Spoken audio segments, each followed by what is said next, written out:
Good morning. Myself Dr. B.L. Bhadu from government college बावड़ी। आज हम बी भाग द्वितीय मानव भूगोल के अंतर्गत भूमध्य सागरीय प्रदेश का अध्ययन करेंगे। तो देखिए बी ए पार्ट द्वितीय में विश्वविद्यालय के पेपर के अंदर इस टॉपिक से छोटे सवाल भी आते हैं, बड़े भी आते हैं। जो अपना पार्ट सी में आता है बड़े प्रश्नों में जैसे इसमें आ सकता है कि भाई विश्व में भूमध्य सागरीय प्रदेशों का वितरण बताइए तथा उसकी विशेषताओं की विवेचना कीजिए, या विश्व के भूमध्य सागरीय प्रदेशों का वर्णन निम्नलिखित शीर्षकों के अंतर्गत कीजिए: स्थिति, जलवायु, मानव व्यवसाय और वनस्पति। तो देखिए अब हम इसका स्टडी करते हैं स्थिति और विस्तार। तो बता सकते हैं आप कि भाई भूमध्य सागरीय प्रदेश कितने डिग्री अक्षांशों पे हैं। तो देखिए भूमध्य सागरीय प्रदेश महाद्वीपों के पश्चिमी तट, कौन से तट पे, ये पूर्व में नहीं होते, पश्चिमी तट पर 30 डिग्री से 45 डिग्री अक्षांशों के मध्य उत्तरी तथा दक्षिणी गोलार्धों में पाए जाते हैं। इस जलवायु का विस्तार भूमध्य सागर के चारों ओर सबसे अधिक पाया जाता है, इसलिए भूमध्य सागरीय प्रदेश कहते हैं। भूमध्य सागरीय प्रदेश बताओ भूमध्य सागर कहाँ है? तो ये आपको पता होगा, यूरोप के दक्षिण में और अफ्रीका महाद्वीप के उत्तर में अटलांटिक महासागर से जुड़ा हुआ है ना, भूमध्य सागर है। इसके अंतर्गत कौन कौन से प्रदेश आते हैं? तो देखिए इसका विस्तार यूरोप में भूमध्य सागर के तटवर्ती देशों, कौन से तटवर्ती देश है भाई, वो यूरोप में है भूमध्य सागर के। तो देखिए दक्षिणी और पूर्वी स्पेन, पश्चिमी पुर्तगाल, दक्षिणी फ्रांस, इटली, यूनान, Yugoslavia, Macedonia, Serbia, Montenegro, Bosnia Herzegovina, Albania और बाल्कन प्रायद्वीप। एशिया में पश्चिमी सीरिया, लेबनान, फिलिस्तीन, इजराइल के तटीय भाग और टर्की का तट। उत्तरी अफ्रीका का एटलस प्रदेश और दक्षिण अफ्रीका का दक्षिणी भाग जिसके अंतर्गत कैप प्रांत आता है। उत्तरी अमेरिका में कैलिफोर्निया की मध्यवर्ती घाटी, दक्षिणी अमेरिका में मध्य चिली और दक्षिणी पश्चिमी और दक्षिणी पूर्वी ऑस्ट्रेलिया और न्यूजीलैंड का उत्तरी द्वीप शामिल है। अब देखिए भूमध्य सागरीय प्रदेशों में का धरातल या भू संरचना कैसी है। तो देखिए इस प्रदेश की भू रचना में पर्वत, पठार, मैदान इत्यादि सब पाए जाते हैं। कैलिफोर्निया की घाटी में मैदान अधिक हैं, अफ्रीका में एटलस पर्वत हैं, इटली में मैदान तथा पहाड़ दोनों प्रकार के धरातलीय रूप हैं। अब देखिए जलवायु, तो भूमध्य सागरीय जलवायु में निम्नलिखित विशिष्ट लक्षण पाए जाते हैं। अब कौन सी जलवायु देखिए यहाँ पर, गर्मी की ऋतु लंबी, गर्म तथा शुष्क होती हैं। शीत ऋतु में वर्षा होती है। वार्षिक तापांतर कम तथा दैनिक तापांतर अधिक रहता है। वार्षिक वर्षा सामान्य 50 से 100 सेंटीमीटर के मध्य होती है। देखिए वर्षा जो है ना इस ऋतु में सर्दियों में होती है। यानी इस जलवायु की मुख्य विशेषता क्या है? तो देखिए शीतकाल में तेज धूप और चमकीली होती है, यानी धूप तो तेज और चमकीली होती है जिससे फलों के पकने में सहायता मिलती है।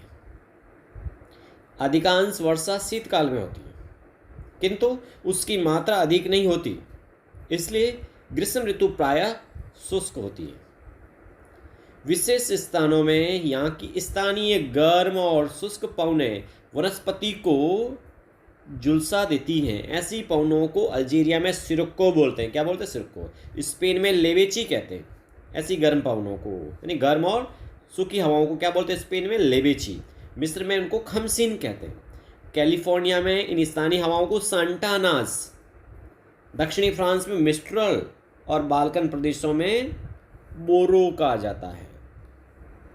इस जलवायु प्रदेश का संबंध सूर्य के उत्तरायण और दक्षिणायन के फलस्वरूप दाब कटिबंधों एवं पवन पेटियों के स्थानांतरण से है। अब देखिए अगला बात करते हैं हम प्राकृतिक वनस्पति की। तो देखिए भूमध्य सागरीय प्रदेशों में कम लंबे व चौड़ी पत्ती के सदाबहार वृक्ष और झाड़ियाँ मिलती। कैसे वृक्ष हैं? तो सदाबहार वन है, साथ ही झाड़ियाँ भी हैं यहाँ पर। यहाँ ऐसे पेड़ पौधे उगते हैं जो लंबी और शुष्क ग्रीष्म ऋतु को सह सके। इस हेतु यहाँ के पेड़ पौधों में कई विशेषताएं होती, जैसे वृक्ष, कुछ वृक्षों की जड़ें लंबी अथवा गांठदार होती हैं जिससे भूमि से अधिक गहराई से जल सींच सके। कुछ वृक्षों की साल चिकनी और मोटी होती हैं जो आर्द्रता को संचित रखने में सहायक हैं, जैसे जैतून, है ना, सहतूत, आर्क, ओक आदि। कुछ वृक्षों की पत्तियां मोटी, चिकनी और रोएदार होती हैं जिससे वाष्पीकरण द्वारा उनकी नमी नष्ट न हो पाए। इनमें नींबू, संतरा, अंगूर, सेब, अंजीर और जैतून मुख्य हैं। ऊंचे पर्वतीय भागों में कोमल लकड़ी के वन पाए जाते हैं। इनमें पाइन, फर, सीडर, लोरेल, साइप्रस और जूनिफर के वृक्ष मिलते हैं। यहाँ मुख्य वृक्ष कौन कौन से पाए जाते हैं बताइए बच्चों। तो देखिए यहाँ मुख्य वृक्ष में नींबू, नारंगी, अंजीर ना, जैसे रसदार फल, अंगूर, सेब, सूखे मेवे, जैतून, ओक, अखरोट आदि के वृक्ष पाए जाते हैं। यहाँ के कुछ पेड़ पौधों की पत्तियां कांटेदार होती हैं तथा उनमें से बुरी गंध निकलती है जिससे पशु उनको नहीं खाते। अब देखिए यहाँ का आर्थिक विकास या व्यवसाय की हम बात करें तो यहाँ के लोगों का व्यवसायों में कृषि है, पशुपालन है, फल उत्पादन है, कुछ लोग खनिज और उद्योगों के कार्य में भी लगे हुए हैं। तो देखिए कृषि की हम बात करते हैं तो शीत ऋतु में तापमान सौम्य रहने तथा कृषि होने के कारण यहाँ नदी निर्मित मैदानों में कृषि की जाती है। क्या होती है नदी निर्मित मैदानों में? कृषि। कृषि में खाद्यान्न फसलों के साथ सब्जियां खूब उगाई जाती हैं। यहाँ रसदार फल वो अंगूर भी अधिक पैदा होते हैं। अंगूर से मदिरा उद्योग उन्नति पर है। इस प्रदेश में गेहूं, मक्का, जौ, तंबाकू, जई, फल तथा फूलों की कृषि होती है। नील के डेल्टे में कपास तथा इटली में पो नदी द्वारा निर्मित मैदान में चावल की खेती होती है। अब देखिए पशुपालन भी होता है यहाँ पर, यानी मैदानी, पठारी और पर्वतीय भागों में टर्की तथा ऑस्ट्रेलिया में भेड़ें अधिक पाली जाती हैं जिनसे ऊन और मांस प्राप्त किया जाता है।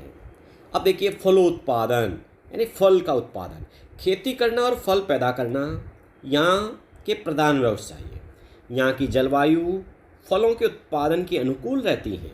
यह प्रदेश अंगूर, अंजीर, नारंगी, नींबू, सेब, नाशपाती, आड़ू, खुबानी, सहतूत, बादाम जैसे फलों के लिए प्रसिद्ध है। यह प्रदेश रसदार फलों के लिए विश्वविख्यात है। यहाँ से फल व मेवे का बड़े पैमाने पर निर्यात किया जाता है। कैलिफोर्निया फलों के निर्यात के लिए विश्व रूप में प्रसिद्ध है। फ्रांस और इटली में अंगूर से जगत प्रसिद्ध शराब बनाई जाती है। सहतूत के पत्तों पर इटली, स्पेन तथा फ्रांस में रेशम के कीड़े पाले जाते हैं। अंगूरों को सुखाकर मुनक्के तथा किशमिश बनाई जाती है। यहाँ से फलों को डिब्बों में बंद करके विदेशों को भी भेजते हैं। यह प्रदेश विश्व के फलोद्यान प्रदेश तथा विश्व के शराब उद्योग के हृदय प्रदेश माने जाते हैं। दक्षिण अफ्रीका की कैफ घाटी फल घाटी के उपनाम से जानी जाती है, जहाँ रसदार अंगूरों का उत्पादन होता है। अब देखिए यहाँ खनिज कौन से, देखो भूमध्य सागरीय जो प्रदेश हैं खनिज संपत्ति या खनिज पदार्थों की दृष्टि से भी धनी है। जैसे स्पेन में लोहा, पारा, जस्ता, तांबा और रांगा प्राप्त होता है ना। इटली में गंधक, संगमरमर और पारे के लिए प्रसिद्ध है। कैलिफोर्निया में पेट्रोल, सोना तथा ऑस्ट्रेलिया में सोना पाया जाता है। अफ्रीका के कैप प्रांत में हीरा, सोना और फास्फोरस प्राप्त किया जाता है। बाल्कन प्रायद्वीप में चांदी, तांबा, कोयला, लोहा और चिली में कोयला मिलता है। अब देखिए उद्योग, अब इन प्रदेशों में भी अनेक प्रकार के उद्योगों का समुचित विकास हुआ है। उद्योगों में फलों को सुखाकर डिब्बों में बंद करने का कार्य, मांस, मक्खन, खाल एवं दूध उद्योग, रेशम उद्योग आदि महत्वपूर्ण हैं। जैतून का तेल निकालना, अंगूर से शराब बनाना, तथा शहतूत की पत्तियों पर रेशम के कीड़े पालकर रेशम तैयार करना भी यहाँ के अन्य प्रसिद्ध उद्योग हैं। जैतून के तेल से साबुन भी बनाया जाता है। फ्रांस, स्पेन और इटली में रेशमी वस्त्र उद्योग, शराब बनाने का उद्योग एवं इंजीनियरिंग उद्योग बहुत प्रगति पर है। इन प्रदेशों में चमड़ा, चीनी और कागज़ बनाने तथा आटा पीसने का कार्य भी किया जाता है।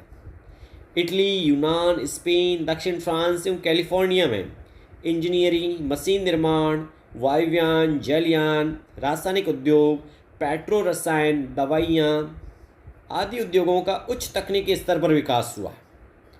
इस प्रदेश की जलवायु आनंददायक है। फिल्म उद्योग के विकास का यह एक महत्वपूर्ण कारण है। दक्षिण अफ्रीका में भी फलों को डिब्बों में बंद करने और जैम बनाने का उद्योग विकसित हुआ है।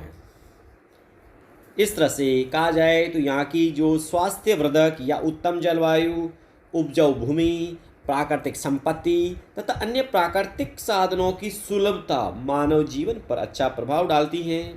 मनुष्य के रहन सहन और जीविकोपार्जन के लिए यहाँ सभी सुविधाएं प्राप्त हैं। यही कारण है कि भूमध्य सागरीय देश प्राचीन काल से ही बड़े सभ्य रहे हैं। यहाँ के निवासियों का रंग तांबे के समान तथा माथा चौड़ा होता है। ये लोग अच्छे नाविक भी होते हैं। यह प्रदेश मानव सभ्यता के उद्गम अथवा विकास स्थल रहे हैं, अतः प्रदेश परिश्रम के प्रदेश भी कहे जाते हैं। Thank you students.